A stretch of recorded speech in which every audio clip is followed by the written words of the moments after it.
చూసి మురిసి వెలిగిపోయే అమ్మ మోములోని నవ్వులని మళ్ళీ మళ్ళీ చూడాలని ఉంది. పిల్లాడినై చిన్ననాటి నేస్తాలతో లేడి కూనలమై గంతులేస్తూ బడికి మరోసారి వెళ్ళి రావాలని ఉంది.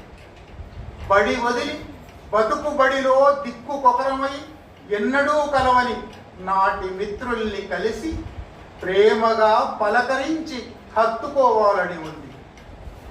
మళ్ళీ నవయవ్వనుడినై పొగరుతనం తిరుగుబాటే చిరునామాగా తిరుగాడిన కాలేజీ రోజుల్లోకి వెళ్ళి రావాలని ఉంది. చిరు తగాదాలకే అలిగి దూరమైన నాటి దోస్తుల్ని వెతికి మన్నించమని కోరాలని ఉంది.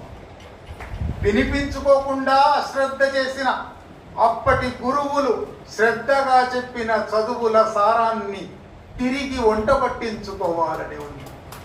బహుశా అనుకోవడం ప్రతి ఒక్కటి మనలో ఇది రివర్బరేట్ అవుతుంది.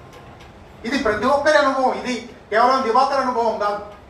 తన గొంతును ఇతరుల గొంతుల్లో పలికించడం, తన హృదయాన్ని ఇతరుల హృదయాల్లో పలికించడం కన్నా కవిత్వం సాధించగలిగింది లేదు.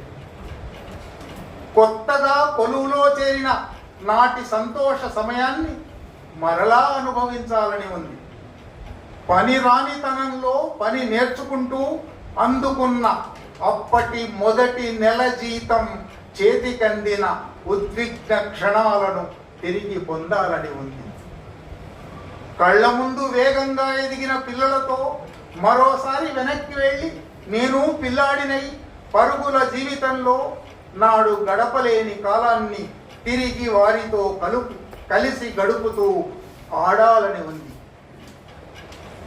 జీవన గమనానికి వెన్నెముకై జీవితమంతా కలిసి తోడుగా నిలిచి నడుస్తున్న నీడలాంటి జీవన సహచరితో తొలినాటి ప్రేమలను మోహాలను ఊసులను మరోసారి తనివి తీరా అప్పటి వెన్నెల రాత్రులలోకి ప్రయాణించి కలిసి వెలిగించుకోవాలని ఉంది.